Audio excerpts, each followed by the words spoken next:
Well, my friends, we had one heck of a weekend start with the Summer Game Fest E3 Summer Showcases. And now we gotta just sit back and reflect on all the RPGs that's gonna be coming out within the next few months for our summer blockbuster hits.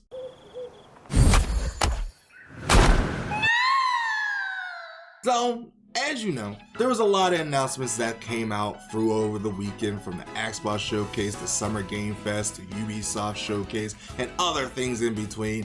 And because there was just so many things that was happening for us RPG, JRPG fans, I thought I would sit down and talk about some things that will be coming out that you may have missed or not have missed, just in case you wanted to play it. Like the Kingdom Hearts collection coming to Steam. Now, I don't need to talk about Kingdom Hearts, we all know what Kingdom Hearts is by this point, but now the game will be coming out to Steam, and this will be following Square's attempt to go multi-platinum with all their games. There's other games that we'll be talking about in the later parts of the video, but for now, we have Kingdom Hearts coming out on June 13th, and it's a good time. I feels like this should have happened a long time ago. I don't understand why they only allowed it to be on Epic Game Store, but it is better late than never. Moving into June 14th, you are going to be able to play Monster Hunter 1 and 2.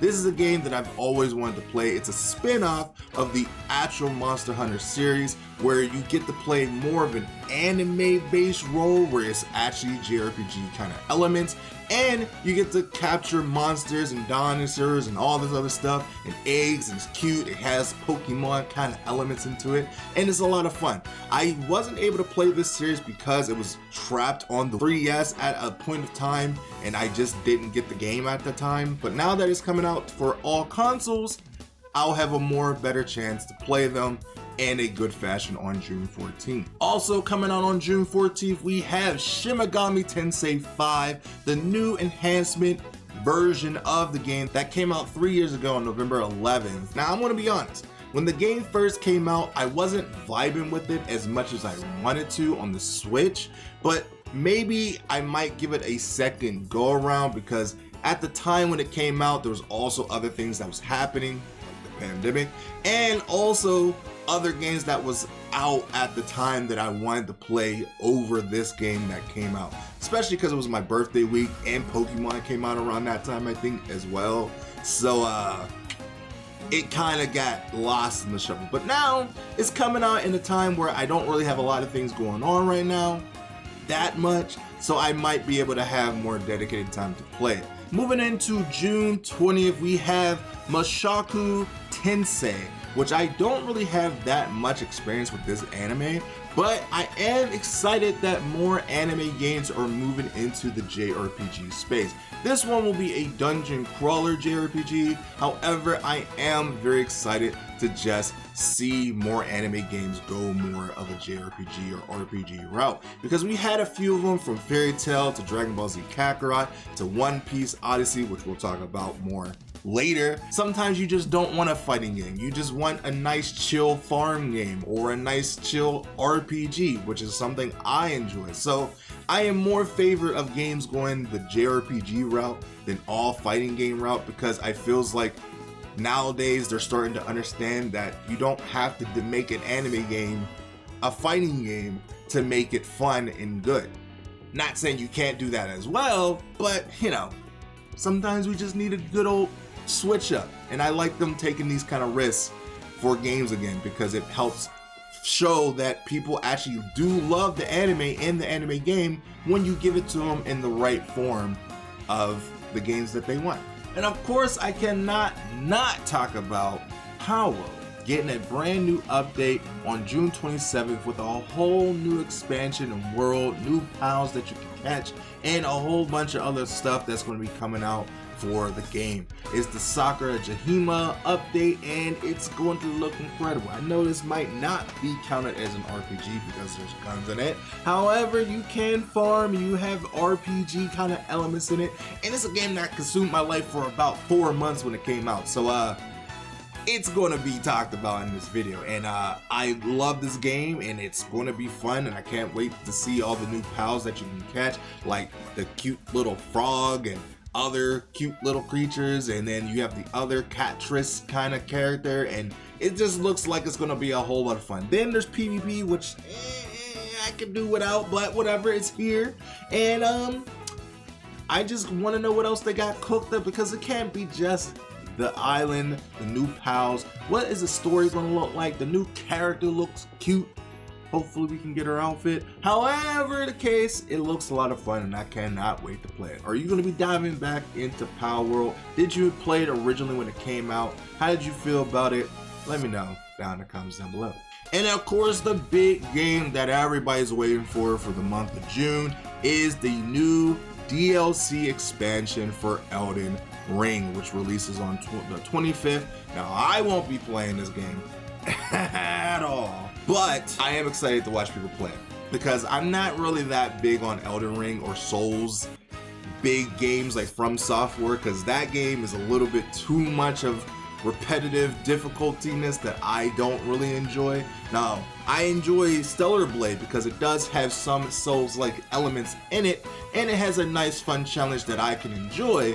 However, it doesn't go full sent into the Souls-like genre, so I can kind of enjoy it in a way where you don't have to pick up souls, the bosses aren't ridiculously hard and ridiculously challenging and all this other stuff. Maybe I might play Sekiro, but I heard that game is even more difficult too as well. But I'm excited to see Elden Ring in general, just to see people rage, to see people get hyped about the game and all that jazz, and it's probably going to be a fun, phenomenal time. I'm glad that Elden Ring is finally be able to get DLC after years of it being out, which should have happened years ago, but better late than never.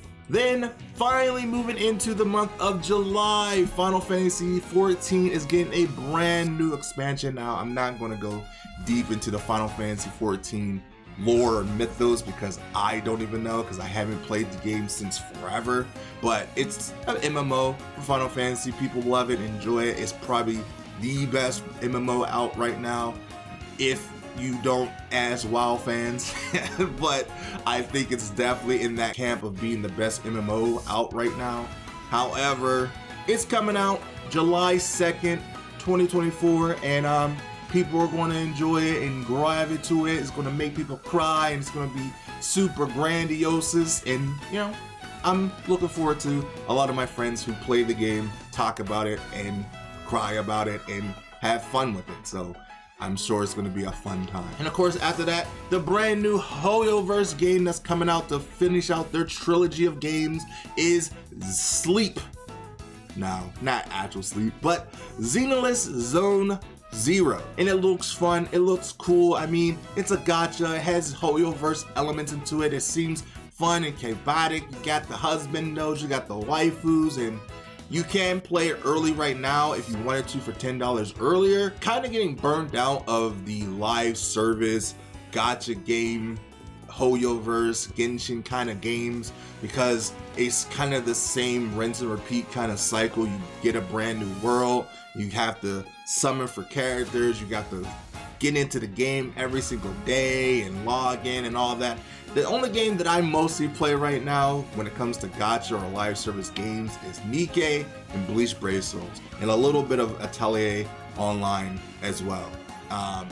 And I think I stay with that because that's as much as I can handle. Because with all these games coming out, especially within the later months ahead, I just don't have the time to play all these different types of live service games and just be in them forever. I just can't. But I know a lot of people are excited for it. I know people are going to try it. Maybe I might try it a little bit because it's probably going to be free. It's going to be coming out for PlayStation 5, Steam, and mobile. So I might give it a try just to see how it is. But after that, I might put it down and just kind of leave it where it is. And then, of course, the game that I've been waiting to get into forever, but I'm very intimidated to get into, it is The Legend of Heroes Trials Through Daybreak. And the demo is out right now for all consoles, that if you want to try out the game and kind of get into it, which I might do because I do want to see how a Trials game is before I actually dive into the story and the lore of Trials, because I don't know if they're like connected stories or their own, that you can play them as your own game. But this is the first time I think a Trials game has a demo and I'm happy about that. So I might try that out to later on stream and see how it is, and just see the world of Trails Legends of Heroes. I'm not gonna pretend like I know anything about the Legends of Heroes, but I just know it's coming out, so I'm not gonna say things that I don't know. So I'm just gonna let you guys know it's coming out, and there's a demo that you can play right now. One Piece Odyssey coming out July 26, 2024, and this is going to be the Switch version. This game already came out about 2 years ago, I think.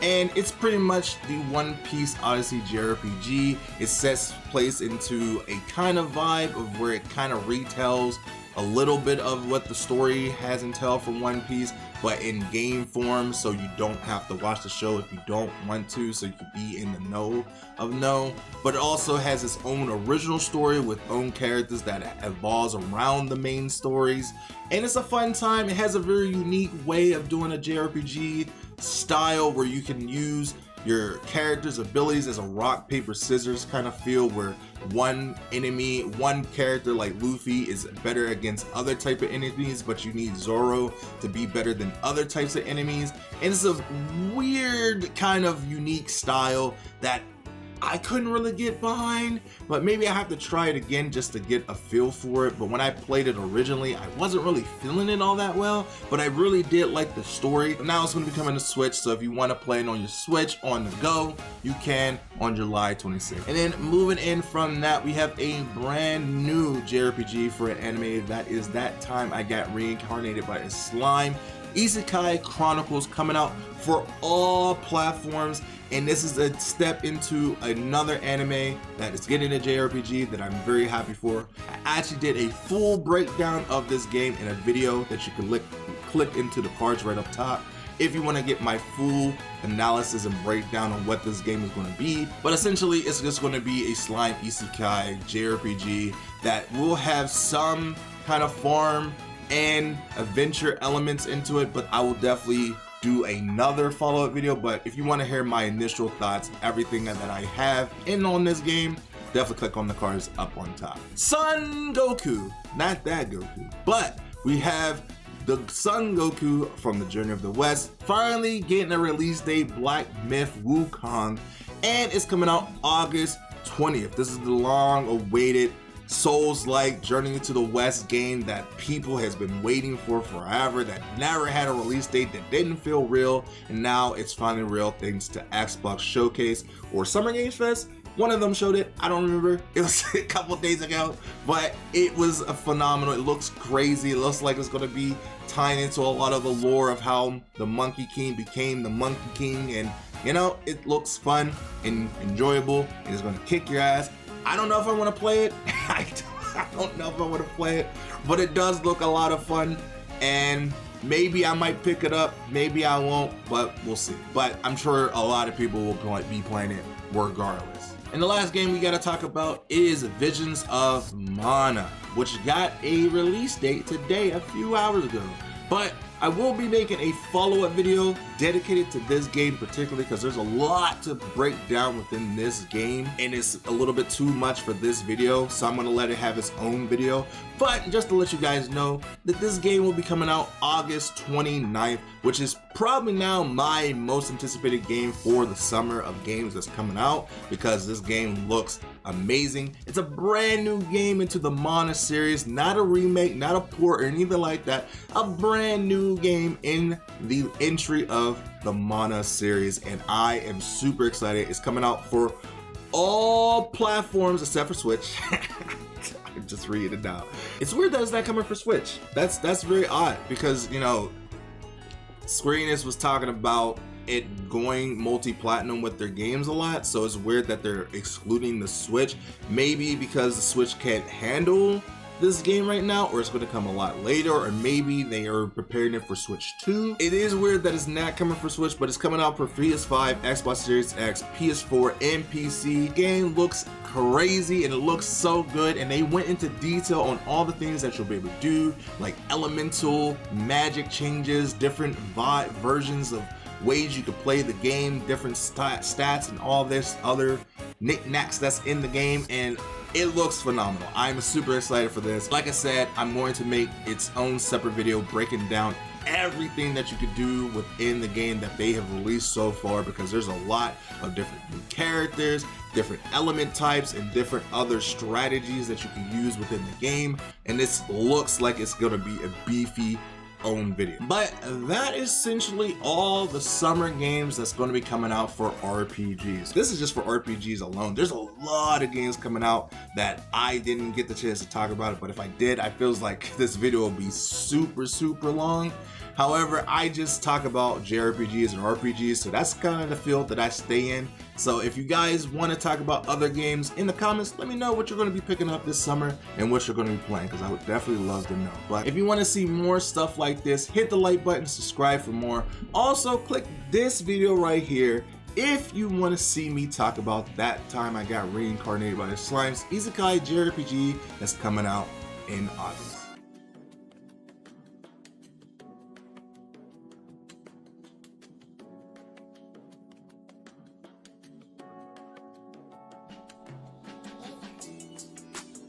Seems like the life I feel. Seems like the life I feel is a little distant, yeah. Seems like the life I need. Seems like the life I need is a little distant, yeah. Like the river